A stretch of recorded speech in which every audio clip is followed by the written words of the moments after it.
Okay? Umpisahan na natin ang iyong reading. Hello, my dear! My dear is Scorpio. Hindi ako makabanat ngayon, my dear Scorpio, dahil ang aking lalamunan ay medyo, alam mo yun, medyo makati. No, parang may ganun siya na feelings. Oh, may ganun siya na feelings na parang may sumasabit-sabit na feelings, diba?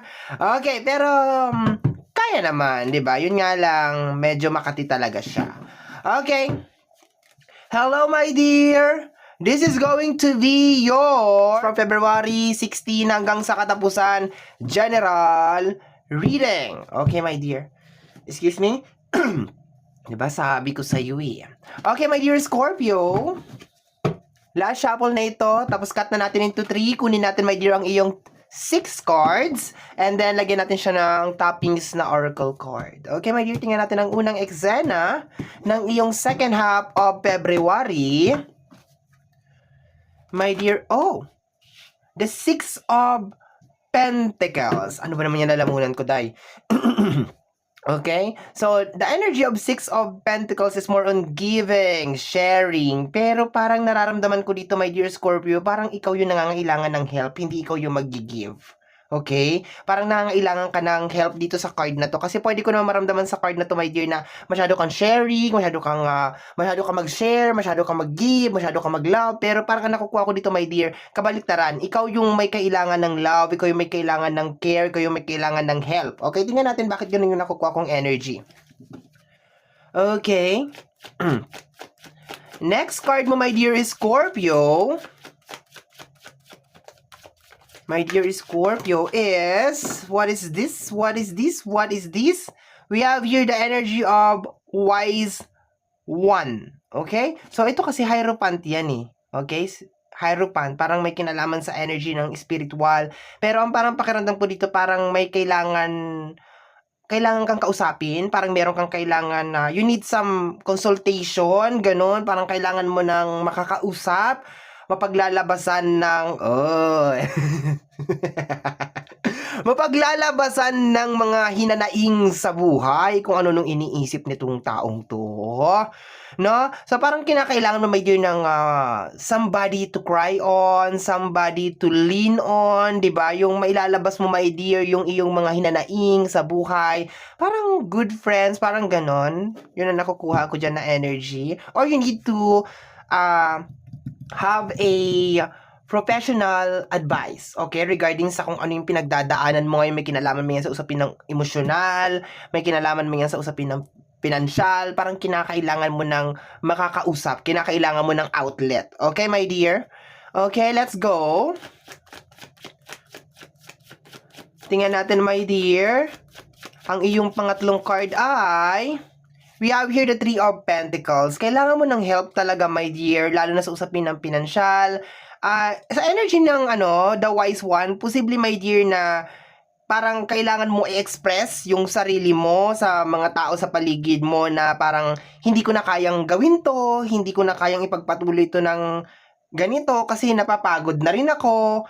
Kailangan ko rin ng love, kailangan ko rin ng help. Yun na nakukuha ko dito. Basta dito sa energy ng Wise One, parang meron kang kinakailangan kausapin. Parang may kinakailangan ka na i-express. And then sa energy ng 3 of Pentacles, makikita mo naman dyan, my dear, collaboration, tulungan, okay?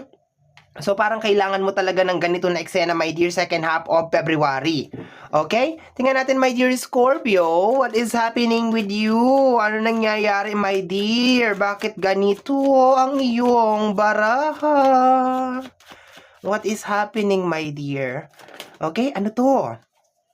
We have here the Page of Sword. Okay? You're asking guidance. Parang meron ka ditong kinakailangan putulin. Okay? Kung pagbabasihan ko yung nararamdaman ko ngayon regarding sa kinakailangan mong putulin, ito siguro yung masyado kang bigay, yung parang masyado kang ubos-ubos, tas walang natitira sa'yo. 'Di ba? Parang yun ang nakikita ko dito. Parang because of love, my dear Scorpio, parang you always give too much sa tao nang walang bumabalik sa'yo. Okay, yun ang nakukuha ko dito. Or else parang naaabuso ka, yun ang nakukuha ko dito. So, be careful my dear, second half of February kasi posible na maabuso ka rin ng ibang tao. Pero, itong eksena na ganito my dear na parang maaabuso ka or take advantage ka my dear ng tao, ito my dear yung magpaparamdam sa'yo na parang may mali, may something wrong na meron nang hindi tama kasi itong energy na kabila parang kabig na lang ng kabig, kuha na lang ng kuha. Okay, wala nang give and take na nangyayari. Yun ang nakukuha ko dito. Okay, tingnan natin my dear. Second to the last card, my dear Scorpio. Sa energy ng page, parang nanghingi ka ng guide.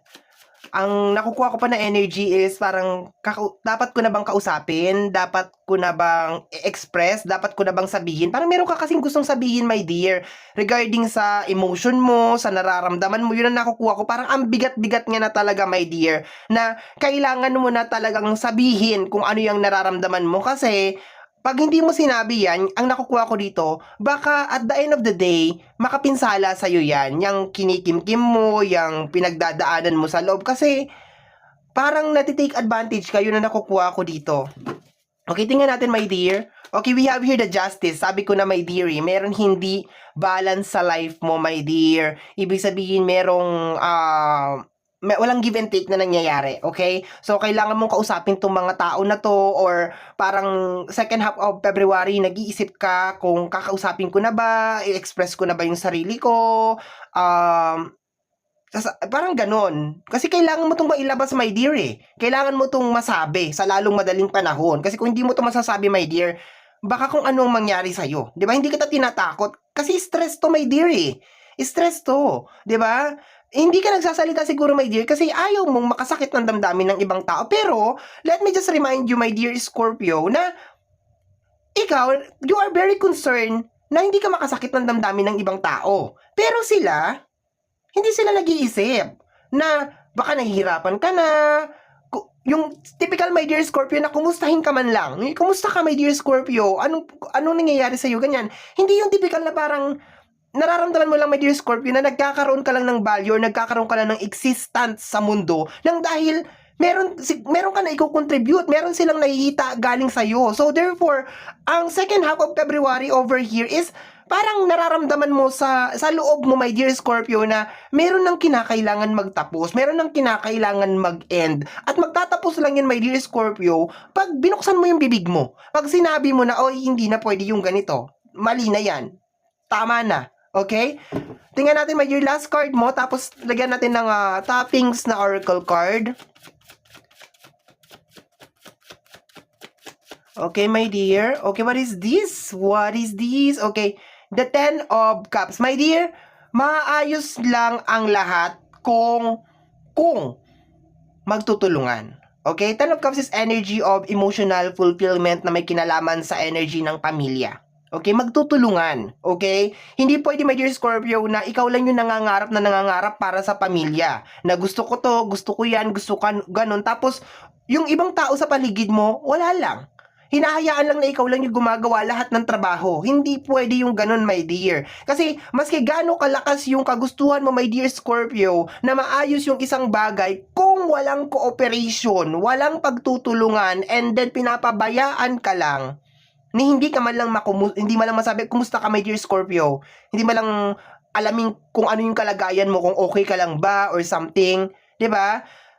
Kailangan na ng tulungan. May pakiramdam ko itong issue na to may kinalaman sa energy ng pera. Okay? Parang nararamdaman, my dear, na parang napapagod ka na ng ganitong rotation. Okay? Ng ganitong rotation na parang you are providing, you are giving, tapos at the end of the day, walang natitira sa'yo. Ubus-ubus talaga. Okay? Tingnan natin, my dear Scorpio, what is happening. Yung trabaho ka ng trabaho, pero parang walang nangyayari. Okay, yun ang nakukuha ko dito, my dear Scorpio. Kaya parang mababaliktad yung energy, my dear. Second half of February, parang gusto mo maramdaman yung care, yung love, yung cooperation ng mga tao sa paligid mo, yung maramdaman mo man lang yung concern nila sa'yo. Yun ang nakukuha ko lang dito, my dear. Yung typical na tanungin ka kung kumusta ka, 'di ba? Ano nararamdaman mo, yung para mailabas mo rin naman, my dear, kung ano yung mga kasi para ka dito nagkikimkim eh. Yun ang nakukuha ko dito. Parang ang dami-dami mong dala-dala dito, my dear Scorpio, na kinakailangan mong ilabas. Okay? So, let's go tayo, my dear. My dear Scorpio. Tingnan natin. Lagyan natin ng toppings na oracle card. Direct message galing sa ating mga spirit guides. Tingnan natin. Let me see. Okay. We have here dalawang card. Sabi ko na, my dear, kailangan, we have here the energy of illness and confinement. Dahil sa sobrang obligasyon, my dear, na parang pasan mo ang buong daigdig, there's a tendency, my dear, na magkasakit ka. No, so, i-priority mo, my dear, yung health mo. Health is wealth, my dear. Pag ikaw ay may sakit, mahina, wala ka nang magagawa, my dear, ha? So, may kinalaman to sa obligasyon, my dear. Kailangan tulungan. Kailangan hindi ka masyadong ma-pressure, my dear. Kailangan merong give and take na nangyayari second half of February. Sa mga cross-watcher dyan, tulungan nyo naman si Scorpio. Wag naman kayong 'di ba? Konting naman. No, parang kailangan mag-usap-usap, my dear Scorpio. Yun ang nakikita ko dito. Okay, meron tayo ditong first card. If I follow you, I could lose everything. Okay? Pag sinunod kita, parang sinasabi mo dito, pag pinagpatuloy ko pa ito, pag sinunod ko pa itong sistema na to, itong nangyayari nito, pwedeng mawala sa akin lahat. And may kinalaman dito yung health mo, my dear. Hindi talaga ako nagre-reading na may kinalaman ng health, pero dahil lumabas yung illness na card, there's a tendency, my dear, na dahil sa sobrang stress, pressure, pagod, overthinking, bumigay, my dear, ang katawan mo. Okay? Kasi ang nangyayari dito, parang inaano mo yung mga tao sa paligid mo, my dear, eh. Parang gusto mo mai-provide yung mga pangangailangan nila. Ayaw mo ng gulo, gusto mo mapayapa lang. Pero ikaw lang, my dear Scorpio, yung nagmamanifest ng kapayapaan. Ikaw lang yung gusto ng stable na life. Ikaw lang yung gustong magtrabaho, magsumikap, magsakripisyo para maging maayos lahat. So, iba yung mararamdaman mong energy, my dear, second half of February. Parang gusto mo ng love, gusto mo ng care, gusto mo ng pag-aaruga, gusto mo ng concern. So, there's a tendency din, my dear, na baka mahulog ka or ma-fall ka sa mga tao na magpapakita talaga sa'yo ng love. Kasi ito talaga yung pinaka-center talaga ng reading natin ngayon, my dear Scorpio. You really need love. You really need care. Yung typical na paglulutuan ka, mamasahiin ka, yung typical na tulungan kayo sa mga gastusin, yung mga ganun na nakukuha ko na energy dito, my dear. So, yun ang energy mo dito. Parang ayaw mo na magpadikta sa mga tao, parang ayaw mo na magpa-hypnotize sa tao, parang ayaw mo na magpa-gamit or magpabudol sa tao. Yun ang nakukuha ko dito. Pero hindi mo alam kung paano mo sasabihin ito, hindi mo alam kung paano mo to i-express. Parang gusto mo nang kumawala sa ganitong sitwasyon kasi nararamdaman mo na hindi na talaga siya healthy sa'yo, my dear Scorpio. So, I will pray, my dear Scorpio, na gabayan ka na alam mo, makaalis ka sa ganitong sitwasyon or else magawan man lang sana ng paraan na makapag-usap-usap, ma-express mo yung sarili mo or else padalhan ka na lang ng ating buong may kapal ng tao na magko-comfort talaga sa'yo, na magpaparamdam, my dear, nung pagmamahal, nung pag-aaruga, diba? Nung hinahanap mo, my dear, okay? So, my dear Scorpio, yan ang reading mo para sa yung second half of February 2024. Somehow, my dear, kung nagustuhan mo to, especially kung napadaan ka lang, don't forget to subscribe. Pakiclick lamang po ang ating notification bell para ma-update ka sa aking mga upload. And don't forget to follow, like yung iba po nating social media platform. Free to like, free to share, free to comment sa lahat ng ating mga videos. Once again, my name is RJ, also known as Apo J. Maraming salamat po, and until next time, bye-bye! Thank you, my dear. Maraming salamat po!